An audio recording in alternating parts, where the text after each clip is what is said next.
Welcome to the Tech Egg. Don't get scrambled. Enjoy the video. You'll start by installing Stayfree and immediately granting the core permissions it needs. Without usage access, the app can't monitor time. Once installed, tap Allow Usage Access and enable notifications so the tracker runs reliably in the background. Next, sign in or create an account to preserve limits across devices and make sure to enable autosync. This gets you past initial blockers quickly so you can start setting limits and tracking right away, rather than stalling on optional preferences. Now you configure the core controls. Pick critical apps and assign daily time limits or fixed timers. Set 30 minutes for social apps, for example. Then create schedules, weekday focus blocks for 9 a.m., 5 p.m., and relaxed weekend windows. Once done, decide enforcement strength. Choose gentle reminders that vibrate before limit or strict block that locks app access.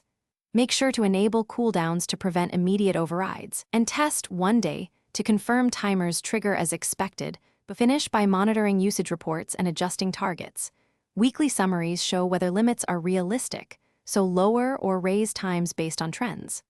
Once satisfied, add necessary exceptions for phone or safety apps and set emergency access rules.